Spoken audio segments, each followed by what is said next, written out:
Hello बच्चों, तो आज फिर एक नई वीडियो लेकर आपके सामने आया हूँ। बेटा पिछली वीडियो में हमने आपको प्रोबेबिलिटी का जो आपका चैप्टर है एम.एल. अग्रवाल की बुक में चैप्टर नंबर 22 उसके क्वेश्चन नंबर 1 to 11 डिस्कस किए थे। आज इस वीडियो में उससे आगे के क्वेश्चंस को हम डिस्कस करने वाले हैं। पर बच्चों एक बात आपको कहना चाहूँगा कि अगर आपने इसका इंट्रोडक्शन का वीडियो नहीं देखा है तो प्लीज़ वो ज़रूर देखिएगा। उसमें सारे कंसेप्ट बहुत अच्छे से समझाए गए हैं और वो वीडियो देखने के बाद आपको श्योरली सारे क्वेश्चंस बहुत इजीली समझ में आ जाएंगे। तो चलिए स्टार्ट करते हैं आज का वीडियो। क्वेश्चन नंबर 12 बच्चों, यहाँ पर आपको कहा है in a single throw of dice. अब आपको ही पता है कि अगर हम डाइस को थ्रो करते हैं तो उस केस में आपके पास सैंपल स्पेस क्या होता है? आपका सैंपल स्पेस होता है 1 2 3 4 5 6। क्लियर है?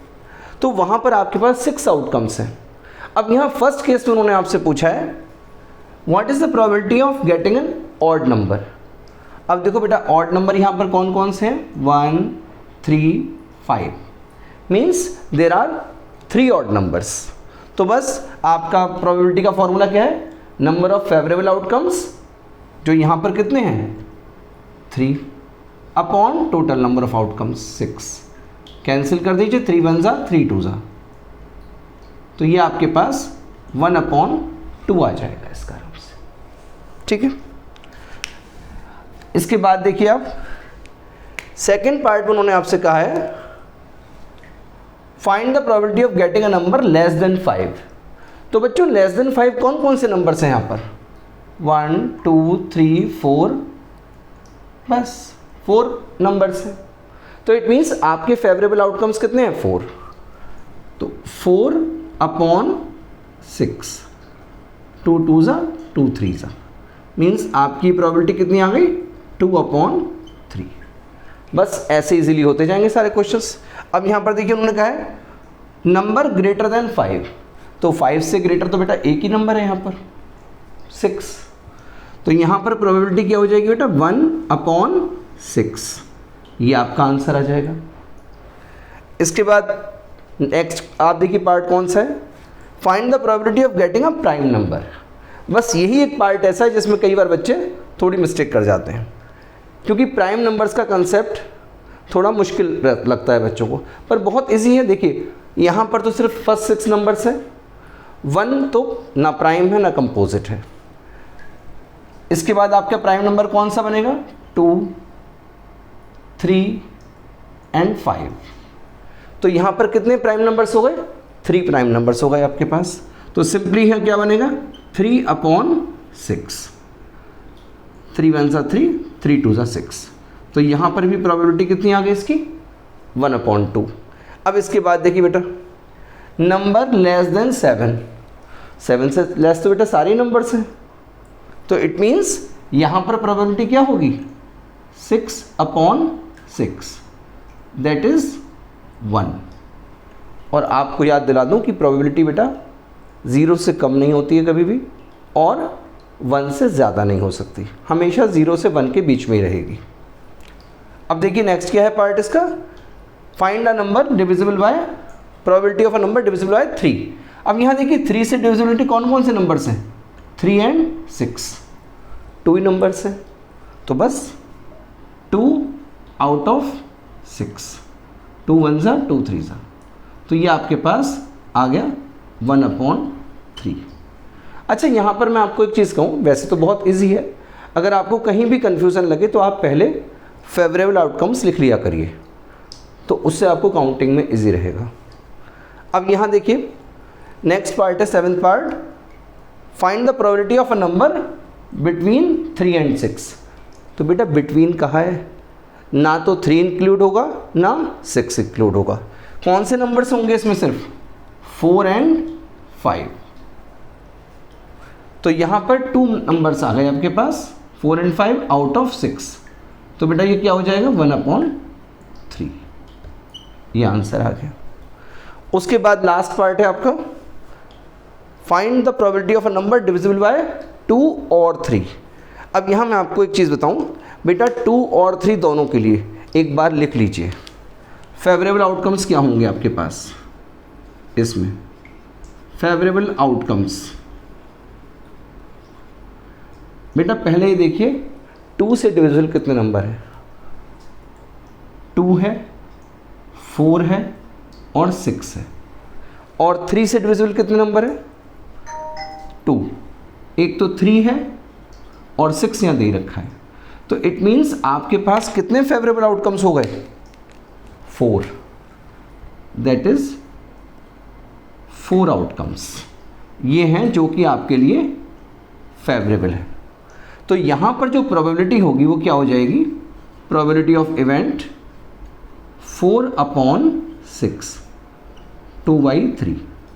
तो ये आपके पास बेटा इसका आंसर आ गया।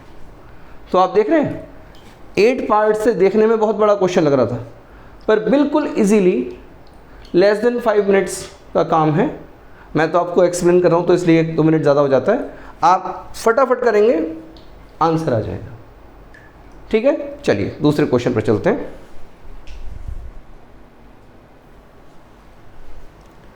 तो चलिए बच्चों स्टार्ट करते हैं क्वेश्चन नंबर 13। एक्सक्यूज मी, यहाँ पर आपको दिया है अ डाइस हैज़ 6 फेसेस 1 2 3 -1 -2 -3। मीन्स अपनी तरफ से डिज़ाइन किया हुआ डाइस है बेटा कि उसमें 1 2 3 है, और जैसे नॉर्मली लूडो के डाइस पर क्या होते हैं 4 5 6, पर यहाँ पर -1 -2 एंड -3 है। तो ओवरऑल तो 6 फेसेस हैं और 6 ही नंबर्स हैं, इंटीजर्स इसमें। तो उन्होंने पूछा है कि क्या प्रोबेबिलिटी है कि आपको पॉजिटिव इंटीजर मिले। तो देखो बेटा बहुत इजी है, आपके पास ये पॉजिटिव इंटीजर कितने हैं 1 2 and 3। There are only 3 positive integers. तो यहाँ पर प्रोबेबिलिटी क्या हो जाएगी पॉजिटिव इंटीजर की 3/6।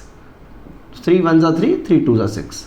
तो बेटा ये 1/2 आपका आंसर आ जाएगा इसका, सिंपल। अब यहाँ पर है probability N integer greater than -3। अब एक बात समझिएगा बेटा, कई बार बच्चे ज़्यादा सोच लेते हैं। अब ग्रेटर देन -3 तो वैसे बहुत सारे इंटीजर्स हैं, लेकिन आपको कौन से लेने हैं जो आपके इस सैंपल स्पेस में है, सिर्फ यहाँ से। इसलिए इस पर बस इतना ही सोचिएगा जितना यहाँ पर दिया हुआ है।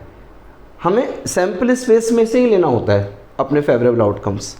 तो यहाँ पर इंटीजर ग्रेटर देन -3 कितने हैं, -2 -1 3 2 1, ये सब। क्योंकि -3 क्या हो गया नेगेटिव नंबर में, तो आपके इधर जितने भी नंबर्स हैं -2 हो -1 हो, ये सब इससे बड़े हैं। तो कितने नंबर्स हो गए बेटा 5 नंबर्स हैं ऐसे आउट ऑफ 6 आंसर। अब इसमें बहुत कंफ्यूज होते हैं बच्चे, द स्मॉलेस्ट इंटीजर। तो बच्चों को लगता है सर स्मॉलेस्ट इंटीजर तो डिफाइन ही नहीं हो सकता, वो तो अगर मैं कहूँगा -10 तो उससे अगला -11 हो जाएगा। ऑफ कोर्स हो जाएगा, लेकिन मैंने आपसे क्या कहा बेटा, आपको तो अपने सैंपल स्पेस में से चेक करना है सिर्फ। तो यहाँ पर स्मॉलेस्ट इंटीजर कौन सा है -3, एक ही होगा ना बस। तो आपके लिए यहाँ पर प्रोबेबिलिटी क्या हो जाएगी इसकी -3 के आने की 1/6, क्योंकि यहाँ का जो स्मॉलेस्ट इंटीजर है वो कौन सा है -3 है। ये मैंने आपको स्पेशली मेंशन कर दिया यहाँ पर, ठीक है। तो बस क्वेश्चन कंप्लीट।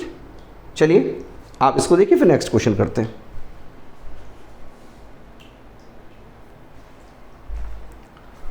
तो बच्चों गिरा आपकी एक्सरसाइज का क्वेश्चन नंबर 14। यहाँ पर आप देख रहे हैं जैसे आपने फेट्स वगैरह में देखा होगा, इस तरह से व्हील ऑफ फॉर्चून बना हुआ होता है। आप इसमें जो रेड पॉइंटर है इसको आप घुमाते हैं और कुछ सर्टेन नंबर्स पर प्राइजेस होते हैं। अगर आपका पॉइंटर वहाँ आ गया तो आपको प्राइज़ मिल जाता है। फ़िलहाल यहाँ पर तो हम प्रोबेबिलिटी की बात कर रहे हैं बेटा।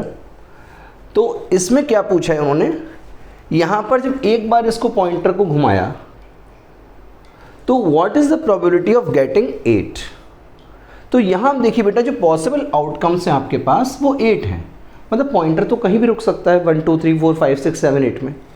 तो इन 8 में से यहाँ पर प्रोबेबिलिटी किसकी फाइंड करनी है कि हमारा पॉइंटर 8 नंबर पर यहाँ पर आ जाए। तो ऐसा तो सिर्फ 1 चांस है out of 8। That is your answer. इसके बाद पूछा है बेटा what is the probability of an odd number, कि पॉइंटर आपका ऑड नंबर्स पर रुके। बच्चों यहाँ पर कितने ऑड नंबर्स हैं? 1, 3, 5, 7, there are only 4 odd numbers. तो यहाँ पर आपका 4 आपके फेवरेबल आउटकम्स हैं आउट ऑफ 8। तो 4 1 जा 4 2 जा, तो 1/2 ये आपका आंसर आ जाएगा।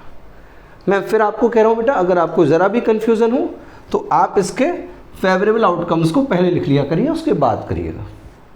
चलिए इसको देखते हैं। थर्ड पार्ट है आपका find the probability of that the pointer stops at a number greater than 2। अब ग्रेटर देन 2 कितने नंबर्स हैं? अब यहीं पर अगर आपको देखना होता तो ऐसे नंबर्स कितने हैं? 3, 4, 5, 6, 7, 8, देयर आर 6 नंबर्स। तो 6/8, 2 3 जा 6 एंड 2 4 जा 8, तो बेटा ये 3/4 आपकी इसमें प्रोबेबिलिटी आ जाएगी। इसके बाद एक और देखिए, अब आप वो कहते हैं कि पॉइंटर जो है वो कहाँ पर रुके? Number less than 9।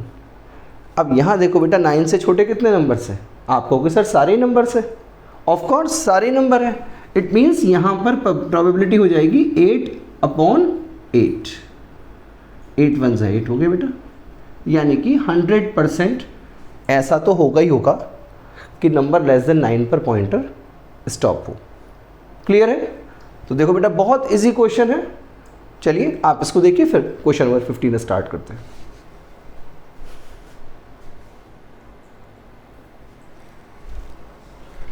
तो बच्चों क्वेश्चन नंबर 15 में आपके कहा गया है, वो कहते हैं आपसे find the probability that the month of January में have 5 Monday in a leap year and in a non leap year. सबसे पहले तो एक चीज़ सोचिए बेटा, अगर लीप ईयर हो तो और नॉन लीप ईयर हो तो क्या जनवरी में कोई फ़र्क पड़ेगा नंबर ऑफ डेज़ पर? नहीं। फ़र्क किस पर पड़ता है? फरवरी में। तो यहाँ तो हम बात कर रहे हैं जनवरी की, तो it means number of days तो वही रहेंगे, चाहे वो लीप ईयर हो चाहे वो नॉन लीप ईयर हो। तो इसलिए दोनों में आंसर आपका जो भी आएगा सेम आएगा। ठीक है, अगर फरवरी होता सिर्फ तब आंसर में फ़र्क आ सकता था, अदरवाइज़ कोई आंसर में फ़र्क नहीं आएगा, बाकी कोई भी मंथ हो चाहे। चलिए देखिए, तो नंबर ऑफ डेज़ इन जनवरी, तो यहाँ पर वो कहते हैं 5 मंडेज़ देखने हैं हमें। तो पहले आप देखिए कि जनवरी में, ये मैं आपको एक चीज़ बता रहा हूँ, हमेशा पहले फुल नंबर ऑफ वीक्स देख लीजिए कितने हैं। तो आपको पता है जनवरी में अगर 31 डेज़ हैं तो इसका मतलब ये हुआ 4 वीक्स तो पूरे होंगे बेटा, 4 7 जा 28 और रिमेनिंग 3 डेज़ होंगे। ठीक, यहाँ पर आपको एक चीज़ समझ में आएगी, जब बेटा 4 वीक्स तो कंप्लीट है तो इसका मतलब क्या हुआ? इसका मतलब बेटा ये हुआ कि आपके हर हालत में 4 तो सारे ही वीकडेज होंगे। हाँ, 5th जो डे होगा वो इन 3 डेज़ में से कुछ होगा। ऐसा हो सकता है सैटरडे संडे मंडे हो जाए, संडे मंडे ट्यूसडे हो जाए, मंडे ट्यूसडे वेडनेसडे हो जाए।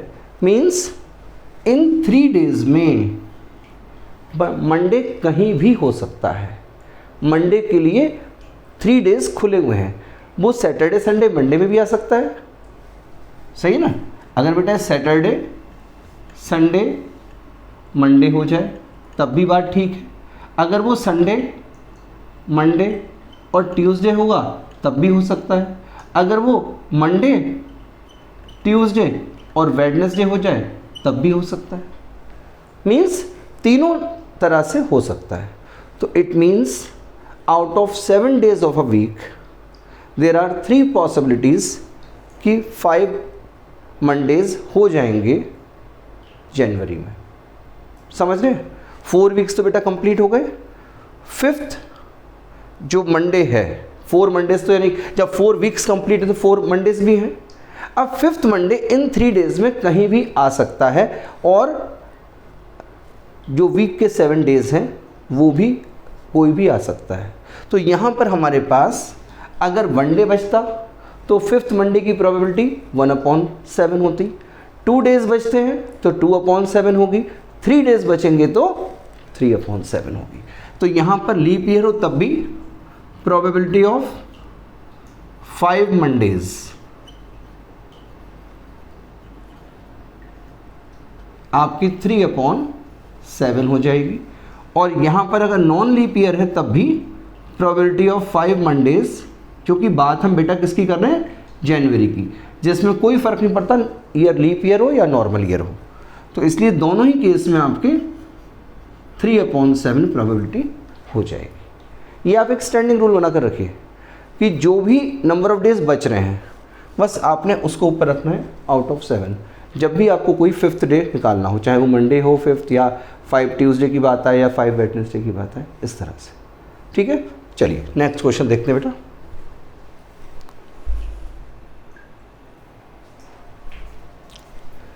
अब लीजिए बच्चों, क्वेश्चन नंबर 16 में जो अभी हम बात 15th क्वेश्चन में कर रहे थे वैसा ही क्वेश्चन है लगभग।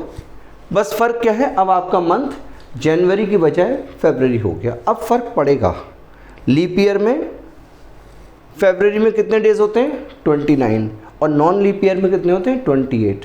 तो यहाँ पर फ़र्क पड़ेगा। अब उन्होंने आपसे क्या पूछा, यहाँ पर आपको प्रोबेबिलिटी बतानी है that this month of February have 5 Wednesday's. उससे कोई फ़र्क नहीं पड़ता 5 मंडे पूछें, ट्यूसडे पूछें, वेडनेसडे पूछें, फिलहाल यहाँ पर 5 वेडनेसडे है। तो यहाँ पर क्या होगा, आप पहले वही करेंगे, number of full weeks and remaining days निकालेंगे। इसका मतलब क्या हो गया, आपके पास 4 वीक्स एंड 1 डे। तो इट मीन्स बेटा 4 तो सारे वीकडेज हो जाएंगे। अब इस रिमेनिंग 1 डे में कोई भी वीकडे हो सकता है, वो ही फिफ्थ हो जाएगा। तो ऐसे में वेडनेसडे हो जाए, इसकी क्या प्रोबेबिलिटी है, सिर्फ 1 आउट ऑफ 7 डेज। ठीक है, तो यहाँ तो आप सीधा लिखेंगे इसमें प्रोबेबिलिटी ऑफ 5 वेडनेसडेज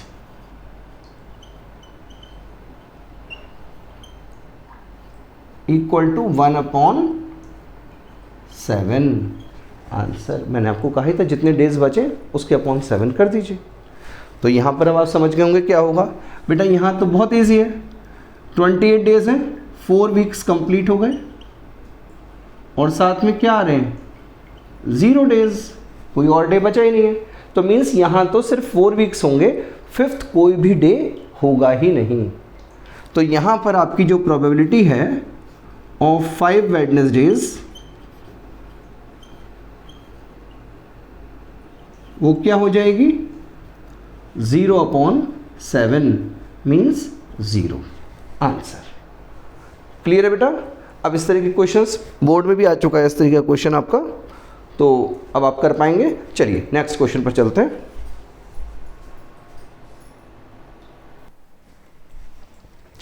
तो बच्चों आपका क्वेश्चन नंबर 17 है, कार्ड्स इसमें लेवल किए हुए हैं बेटा, 16 कार्ड्स हैं। 16 कार्ड्स लेवल करे हुए हैं बेटा ABC से लेकर MNOP तक, ठीक है, इंग्लिश के अल्फ़ाबेट्स के हिसाब से। अब इन सब कार्ड्स को अच्छी तरह से शफल कर लिया है और एक कार्ड उसमें से चूज़ किया है। आपको बताना है क्या प्रोबेबिलिटी है कि जो कार्ड आपने निकाला है वो वॉवल हो। अब यहाँ पर आपको देखना पड़ेगा बेटा हमारे 16 कार्ड्स में कितने वॉवल्स हैं। वॉवल्स कौन कौन से होते हैं बेटा, A-E-I-O-U। अब यहाँ आप देखिए A से लेकर O तक तो आपके पास है, U नहीं है सिर्फ, तो आपके पास A-E-I-O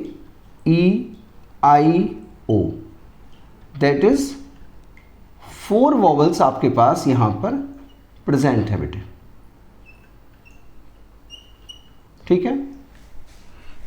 तो सर गड़बड़ हो गया,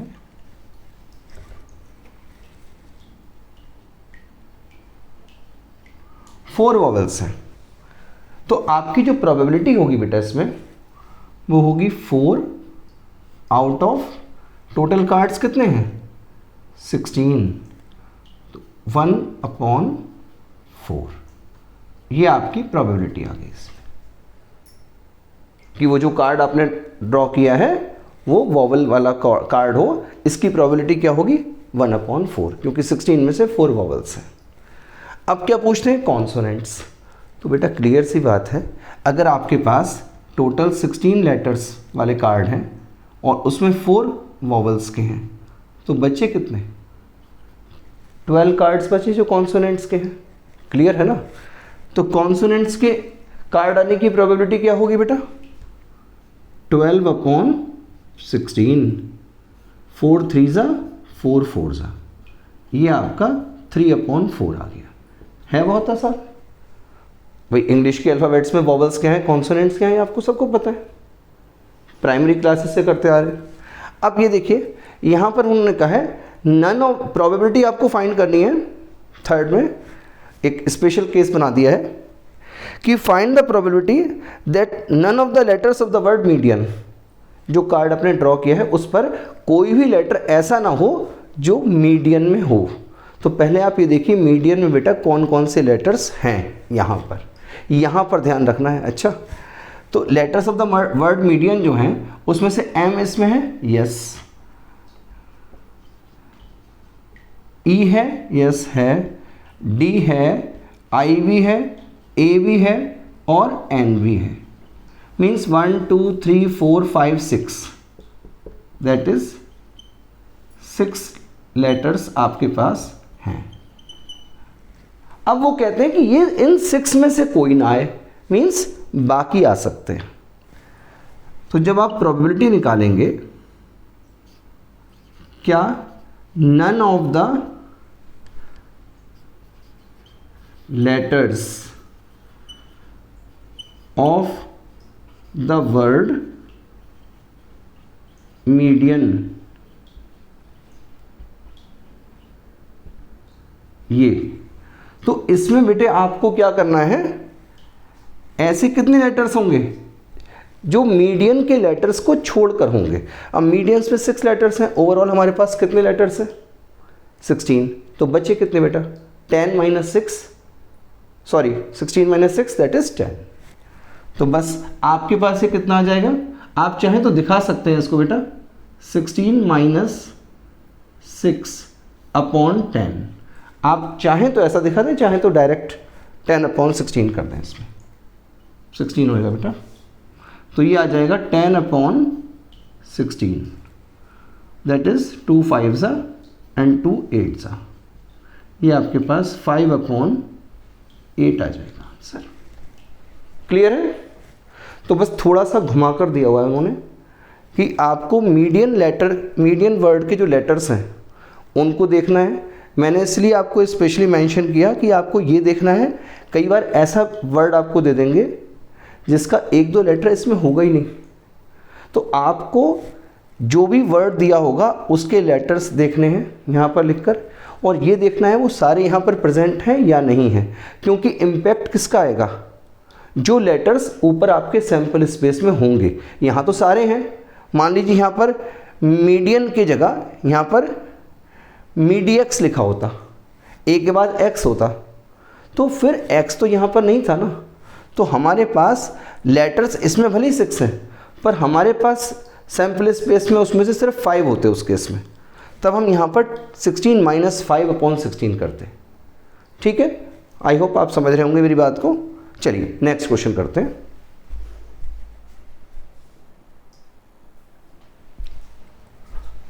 तो बच्चों आपका क्वेश्चन नंबर 18 है। इसमें a number is chosen, number कौन सा है, इंटीजर है। मीन्स उन्होंने लिखा है N integer is chosen between 0 and 100।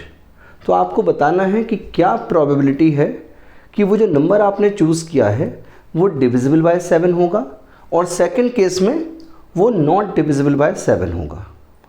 अब यहाँ पर सबसे जो मेन पॉइंट की बात है बेटा वो ये है कि कितने इंटीजर्स हैं बिटवीन 0 and 100।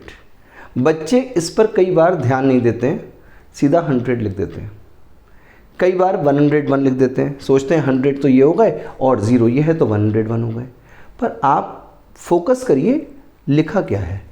बिटवीन मीन्स 0 से 100 के बीच में, ना तो 0 काउंट होगा और ना ही 100 काउंट होगा। काउंट क्या होंगे? 1 से लेकर 99 तक के नंबर्स। तो आपके पास नंबर ऑफ इंटीजर्स 99 है बेटा, 0 और 100 के बीच में। अब देखिए, अब आप देखेंगे कि डिविजिबल बाय 7 कौन कौन से हैं इसमें। तो आप देखिए 1 से 99 तक में 7 की टेबल्स शुरू कर देंगे बेटा इसमें। 7 में 7, 7 2 14 करते हुए 21, और यहाँ से आपके चलेंगे 98 तक। अगर आप देखोगे तो बेटा 14 7 98, यानी कि आपके पास 14 ऐसे नंबर्स होंगे बिटवीन 0 एंड 100 जो कि 7 से डिविजिबल होंगे। तो यहाँ पर हम लिख देंगे दैट इज 14। ऐसे कितने नंबर्स मिल गए मुझे? 14 नंबर्स मिल गए बेटा। तो यहाँ पर जो प्रोबेबिलिटी होगी डिविजिबल बाय 7 की, कि आपने जो नंबर चूज़ किया, वो जो इंटीजर आपने चूज़ किया वो डिविजिबल बाय 7 हो, इसकी प्रोबेबिलिटी क्या होगी? 14/99 आंसर। बस मेन वो चीज़ देखनी है एक तो, और दूसरा आपको 7 की टेबल आनी चाहिए। वैसे खैर वो आती होगी आप लोगों को। तो इसके बाद बेटा सेकंड है, इसमें प्रोबेबिलिटी किसकी निकालनी है? Not divisible by 7। तो इसके लिए आपको याद है एक शॉर्टकट है, 1 में से माइनस कर दीजिए प्रोबेबिलिटी डिविजिबल बाय 7 की।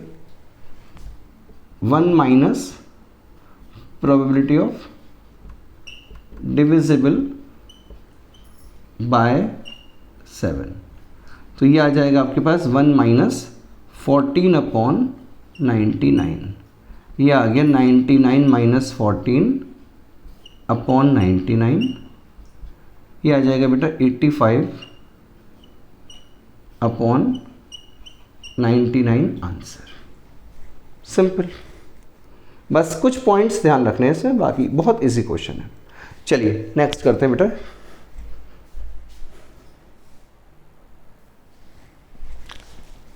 तो देखिए बच्चों, आपका जो क्वेश्चन नंबर 19 है इस एक्सरसाइज का, इसमें आपको उन्होंने बोला है cards marked with numbers 1 2 3 4 up to 20।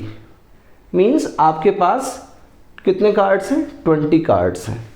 अब उसमें से उन्होंने कहा है इनको वेल शफल करके एक कार्ड निकाला है रैंडम।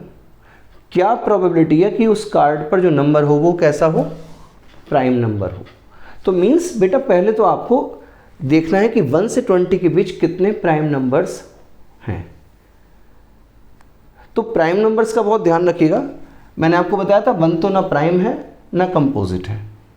तो आप लिखेंगे 2 से, 2 हो गया, 3 5 7 11 13 17 एंड 19। कितने हो गए प्राइम नंबर्स बेटा?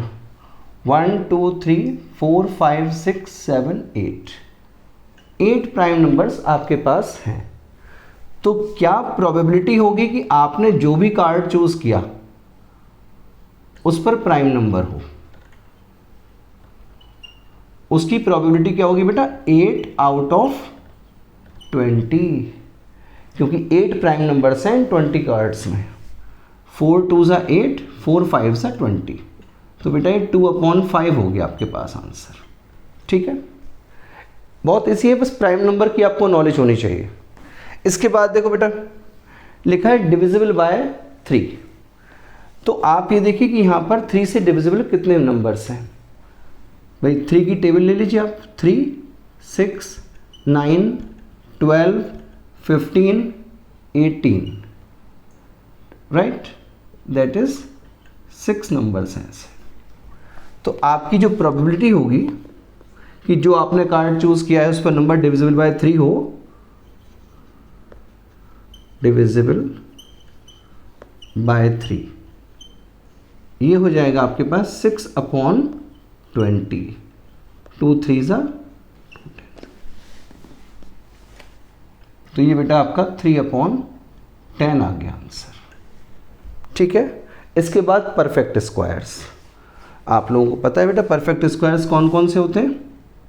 1 4 ये 2 का स्क्वायर है, 9 3 का स्क्वायर है, 16 4 का स्क्वायर है।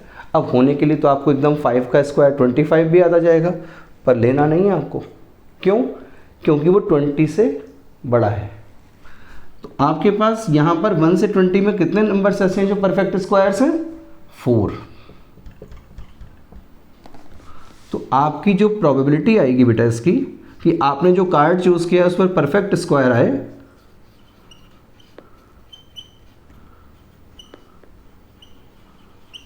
वो क्या हो जाएगी? 4/20। 4 1 ज़ा 4 5 ज़ा, तो बेटा 1/5 आ जाएगा आंसर। ठीक है, बहुत इजीली अब तो आपको बिल्कुल अच्छी तरह से सब समझ में आने लगे होंगे। चलिए नेक्स्ट क्वेश्चन करते हैं बेटा।